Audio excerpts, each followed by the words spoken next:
What up, what up, what up, East Coast, West Coast, North, South, worldwide, YouTube family, Sickle Cell Warriors family. Welcome to another episode of Our Sickle Life. My name is Ulyss. Thank you for tuning in.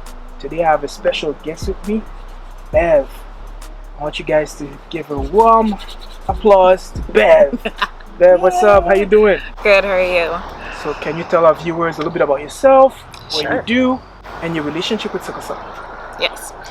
So my name is Beverly Ndukwu. I am 38 years old. I have to think about that for a second. I just had my birthday. Happy belated. Thank you. So I'm an X-ray tech. I do mammograms for a living, and I'm also an actor. So keeps me busy for sure.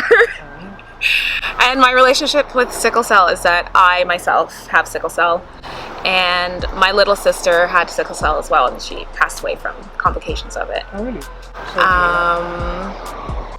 And so yeah, that kind of just prompted me to want to advocate for it even more, and create an organization in Manitoba for people living with sickle cell disease.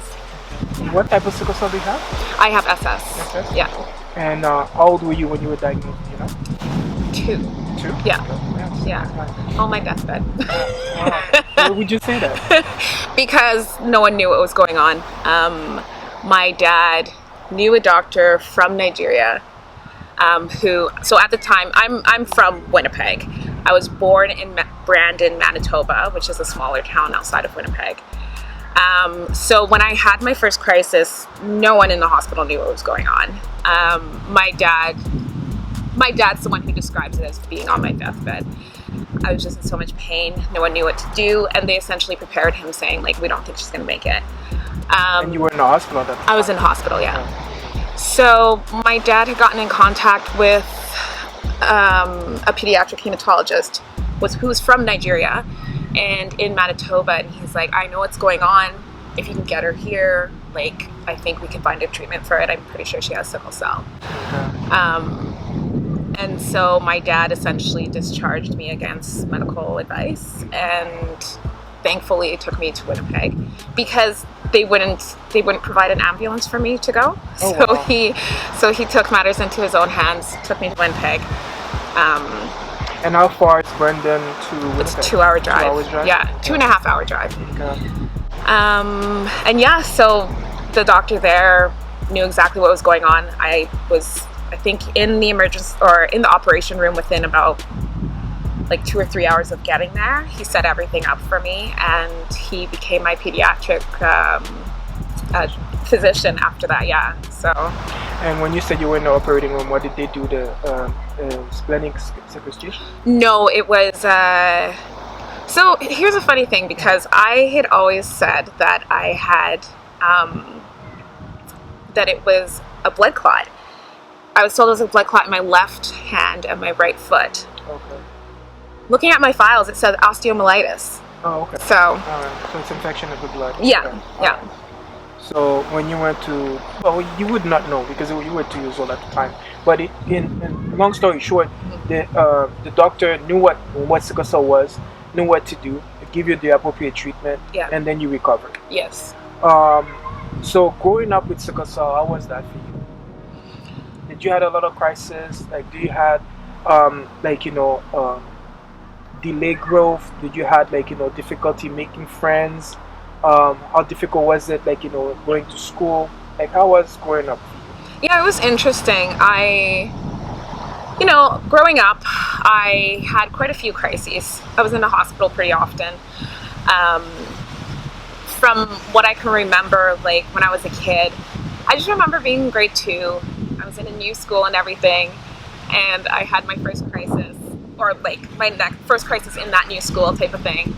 And I just remember the kids like making fun of me because I was gone at the same time as another boy, and like, kids, they're kids. Yeah, making up stories and stuff. And I just didn't want to be labeled the sick kid. I think it's always that like inherent want to not be labeled something that you're not. And to me, I didn't quite understand what was going on. I knew I had like regular hospital visits and that I would see the doctor every now and then. My parents honestly made a day of it, so it was fine. But yeah, I didn't quite understand what was happening. I just knew that I was sick every now and then and like would end up in the hospital type of thing. How did your parents manage you having sickle cell? Like, how did they raise you? Did they inform you about what you had? Did they like baby you, protected you, or did they let you experience things on your own, and they tell you about your limitations, but they let you kind of push the envelope? Like, how was that for you? They did a little bit of everything, because they did let me experience things on my own. I think at the time they didn't really know what it was. I didn't really know what it was. So we were like learning together. Okay. I remember my dad got me like this workbook that had like cartoons in it. It was like a coloring sheet. So I remember, going through that and everything. And they would talk to my teachers at school and let them know like there's certain activities that I can't do. So that became another thing kids made fun of me for. So in my perspective, I just wanted them to butt out. Do you know what I mean? But at the same time, they did let me explore my limitations. I knew that water was something that kind of triggered me anytime we would go swimming or anything like that. So that was something I would stay away from. But they were very supportive in terms of like trying to get me to understand what was going on. But at the same time being like, it's my body and I need to listen to myself type of thing. Mm-hmm. So that was very helpful. But also like they limited me in some ways. I just remember being little and like wanting to play soccer and stuff like that, which was an absolute no. Yeah.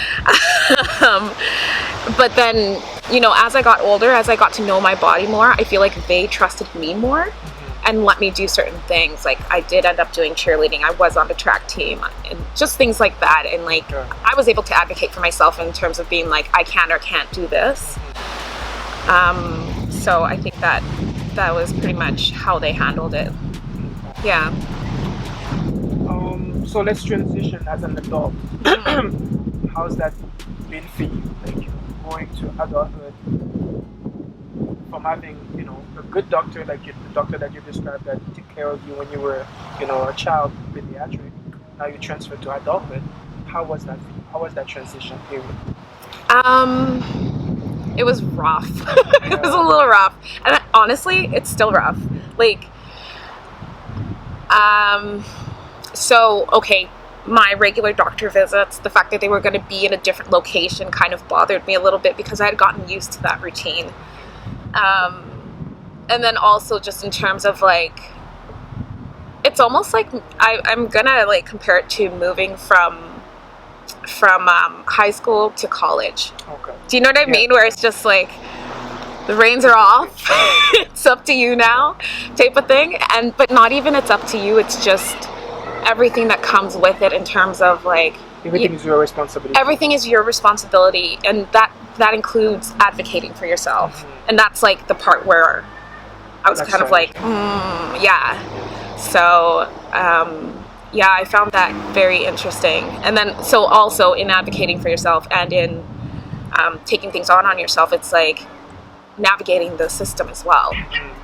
So I think that's something that has kind of always been an issue. I work in the medical field and I still like still have a lot of difficulties, so yeah. Relationship for you in terms of like romantic relationship, how has that been for you? Okay, was sickle cell ever a factor in your decision-making process of being in a relationship? I don't think so. No, it wasn't. Not that I don't think so. It wasn't. I honestly, growing up, I was a little bit of a tomboy, and I feel like I related a lot to guys. So I had a lot of guy friends, and I feel like that's kind of just where things had always gone. Is like with guys, I would just always be friends with them. So when I finally did get in a relationship, it was new and fresh, and I have always been of the mind frame that like if I'm comfortable with it, then I'll mention it, type of thing. Like, it's mine. Comfortable with the person? Yeah, if I'm comfortable with the person, yes, okay. then I will share with them. I mean, you obviously hope to get there in your relationship, right? But I'm not going to come off the bat and be like, hey, I have sickle cell, by the way, okay. type of thing. Why not? It's just, I feel like it's mine. Like, it's private to me in that sense. Okay. So I don't need to, meet technically a stranger at that point and explain to them that I have sickle cell and everything that surrounds it. Okay. So it's something that I share with, I'm fine sharing it, by the way. I'm like an open book, but it's something I share when I'm comfortable enough. Yeah. But for me, I think it's a bit different because I got to a point where I don't have time to waste. Yeah. So I would tell the person in the first 3 days. Okay. And because I want to know if you can handle that. And even though you because at times they will say that they can handle it, until they actually be in a position to handle it, they cannot handle it. So exactly. Me not disclosing it earlier, to me it's kind of a waste of time because I get false pretense. So the person I'm with get to see me when I'm well, everything is fine. Yeah. But they under the impression of what they see when I'm well is who I am. Right. Which is who I am, but there's a part of me that's deeper, and when I'm in a crisis, I'm able to deal with. Yes. And a lot of the times, it could take 8 months before I get into a crisis. It could take a year. Yeah. Right? Yeah. So when I say crisis requiring being hospitalization. Yes. So, and at that time, because when you say you're sick, like they come with me in the hospital, see blood exchange and things like that. So to that extent, it's not too bad. So they say, oh, that's fine. I can handle that. It's not a problem. But when they get to see you like really, really sick, that's the time where they reevaluate. That's the test, yeah. And that's the test, like, make it to break it. And I think if the person knows as early as possible, they'll let you know whether they can deal with it or not. And also, you prepare them for when it happens so that they can deal with the worst case scenario. Yeah. And this is something that they can handle. And I got people that was fine, they can handle it. I got people that couldn't handle it. And I got people that they said that, I want to be in a relationship where you're the one that provide for me. You're taking care of me. You're doing this for me. And it's like, I don't want to be in a position where I have to do for you. So, it's like it's society, like put men in the position that's that horrible. You're supposed to be the provider, you're supposed to be this, you're supposed to be that. Yeah. Yeah. And if I'm not able to do those things, well, I cannot be with you. I got a girl actually that told me, if I'm not making X amount of dollars, well, she's not gonna entertain the relationship because she wanna be on a certain level, and she wanna be able to make that money, and she want me to make more than her so that if we're thinking about having kids, etc., so that we can afford it. So everything with her, it's like a transaction, like monetary transaction, right? Yeah. So, but knowing things like that from the beginning help you, save time, because time for me, it's like the most precious thing, because when we're in the hospital, time stands still for us, but it keeps moving for everybody else, and we have to play catch up, right? Yes. So and that I can't afford to waste time. I totally understand that, and when I say I take my time in telling them, it's not like I wait a year or anything like that. It does happen early on in the relationship, but if I don't even know if this is going anywhere, if I don't know this is going anywhere, then I don't need to share that with you. You know what I mean? Yeah. It really does depend on the person. There's some people, it's like the 5th date, we're really hitting it off, right? And they would probably know by then. But it really isn't something that I mention right away. But I also think that there is a different, I think you mentioned a really good thing where it's like this paradigm of societal norms where it's like the man is supposed to be the caregiver and everything like that. And so if you can't handle that, then that's not, and maybe it is more important for men to mention it sooner, because there is this imagination of oh, you're going to be my savior. And for me, I know that when I'm sick, I get weird. And when I say weird, I mean in the sense that I almost want to shut everyone out. Yeah. You know what I mean? I just want to be like, let me deal with this. You want to stay away. You want to kind of isolate yourself. I want to isolate myself so I can be strong, because I feel like when people are there, I'm weak. Really? Yeah, it's so weird. It's so weird because, and this is something that I've realized in the last little bit. It's like when someone's there, it's like I know I can lean on them, so that I feel like I'm not as strong. But if it's a situation I need to take care of and I'm like, hey, I need to be strong, I need to be bold, then I'm just like, I just don't want anyone there. I don't want, like, yes, maybe I'll cry for a couple seconds, but I don't need you asking me about it. I don't want you talking to me about it. It's weird. It's how I deal with it. Yeah. I don't know. I'd like to go deeper into that one, but it's kind of hard for me to, like, I get a part of it. Mm-hmm. It's the fact that, okay, wait. Do you do that with everybody? Or it's just certain people? I do that with everyone. Yeah. Even your parents? Yeah. When I do feel like things changed. In 2012, I had a brain aneurysm. And I was, at the time, living in Vancouver. I was by myself. And, like, it was one of the scariest things I've ever been through. And I kind of didn't realize that I had been so strong until like a year later, when I like broke down a bit. I had moved back to Winnipeg at that time. And I just remember like talking to my parents on the phone before I was going into surgery, and I was like playing it off so coy, like, yeah, it's just, I'm not feeling well. They think it might be an aneurysm, but we're not sure. You're downplaying it. I downplayed it so bad, So, yeah, I think there is this. I think since then, I've just been like, anytime I'm dealing with sickle cell, I need to be strong, and therefore, cut off the distractions. Now, I don't think that's the way. I know that's not a good way of going about things. I feel like it's a bad thing to be keeping things from my parents. But in general, even people around you, people that care about you and people that want to support you, whether it's friends, whoever, right? It's true. And I think we have to kind of dismantle the stigma or this label of, we warrior strong, we have to be strong and all that stuff. But the same way we can be strong, we can allow ourselves grace to be weak. And there's nothing wrong with being weak and being, needing help and needed support. And a lot of the times in our community, we keep a lot of the things isolated and keep things to ourselves. Like, I lost a couple of friends. One, like, he passed away, like, leaving his bedroom to go to call for help.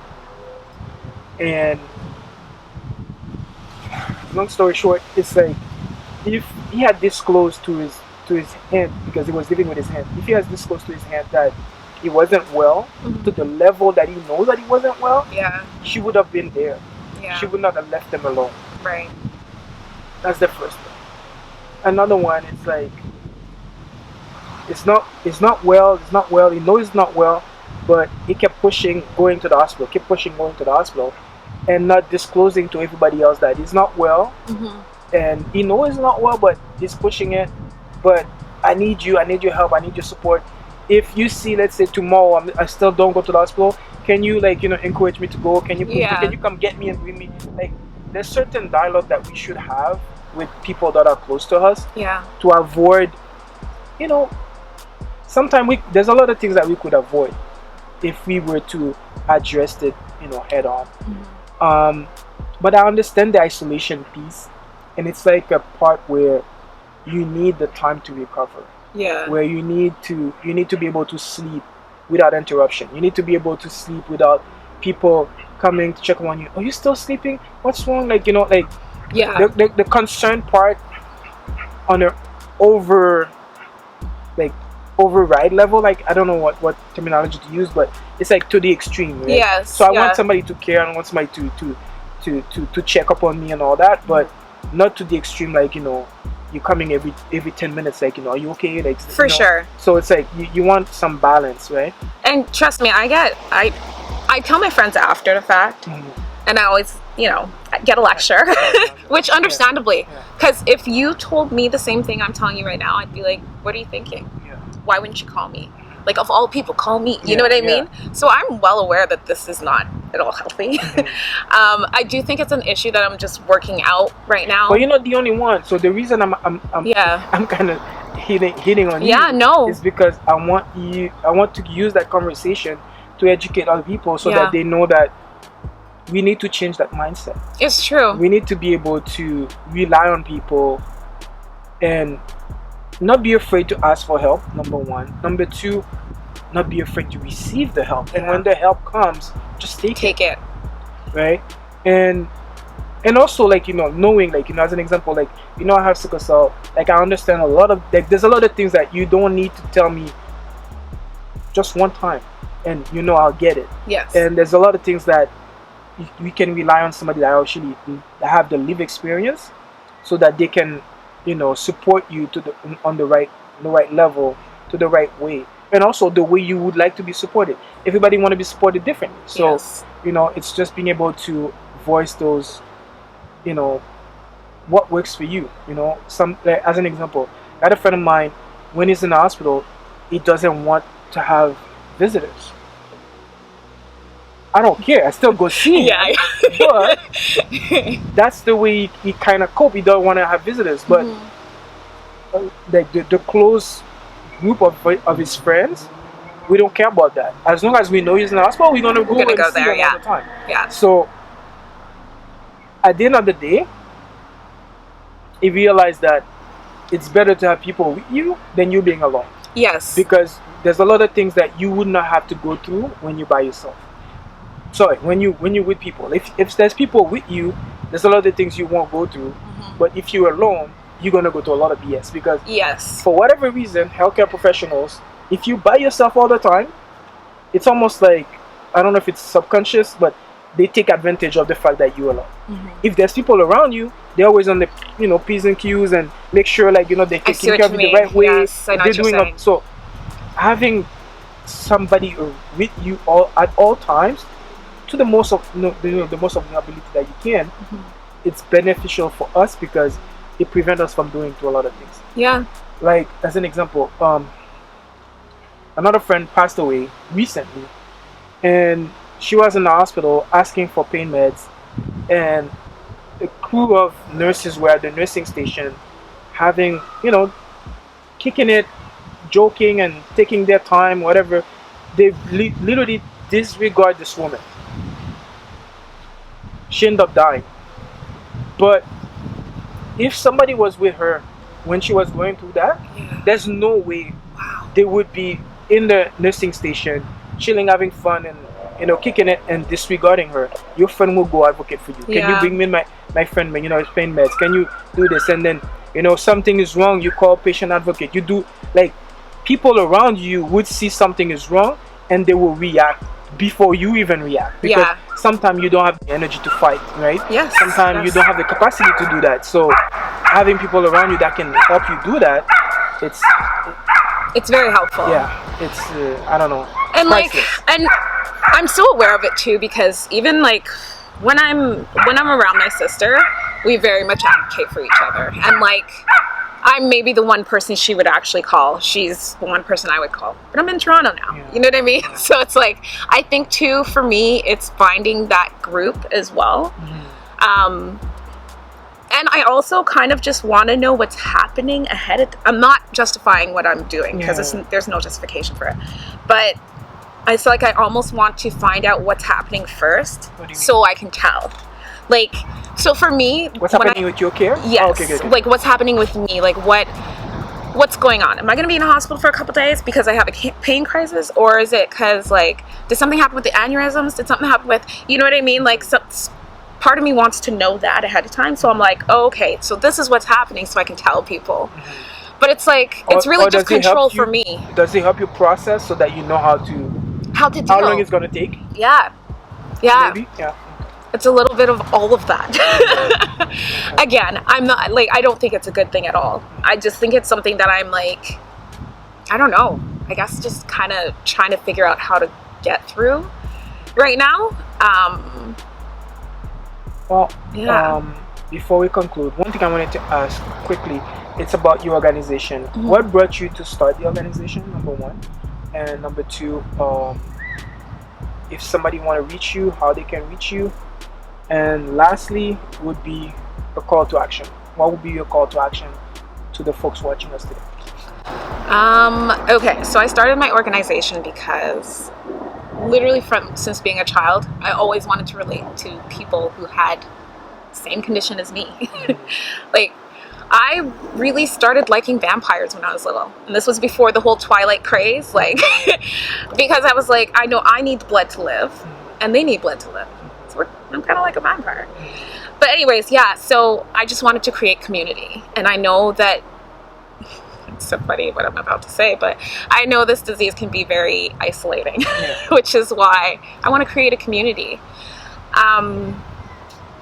Seeing my sister go through sickle cell disease and what it did to her, to my parents, I just know that Manitoba needs to do better, especially having lived in Vancouver. Like, living in other provinces and realizing what had happened, it's like, we need to do better, and we can do better. Yeah. That's the thing. It's like, there's no reason for us not to be doing better for sickle cell patients. And so that's what has prompted me to do everything that I do. And I just know that if Andrea was around, she'd be doing the exact same thing. I hate that she's not around. I hate that sickle cell took her away. How long it's been? It's been 15 years. 15? Yeah. But it feels, she was 8. She was 7, 2 weeks from 8. It feels like, you know, that's something that never goes away. Yeah. You know, there's a bit of survivor guilt, there's a bit of like everything, right? But in all, like, you know, I meet other people. I've been so blessed to meet other people with sickle cell disease and like go to these conferences and learn so much and like see people who feel the same way we do about the disease. And so that's what's driving me, because I'm like, we can do better. We can do better, you know? So my organization is called the Sickle Circle of Manitoba. I call it the Sickle Circle because I want it to be inclusive. I do want to branch out to like thalassemia and just other diseases that are kind of somewhat related to ours. So you can get a hold of me. You can find us on our website, sicklecirclemb.com, or you can email me at Ndukwu, which is my last name, Ndukwu, at sicklecircle.com. And then also, what was the last thing you asked? Call to action. Oh yeah, call to action. Ooh. My call to action for Manitoba, the province of Manitoba, is to work towards getting sickle cell disease on their newborn screening list, because Manitoba screens for the most newborn diseases.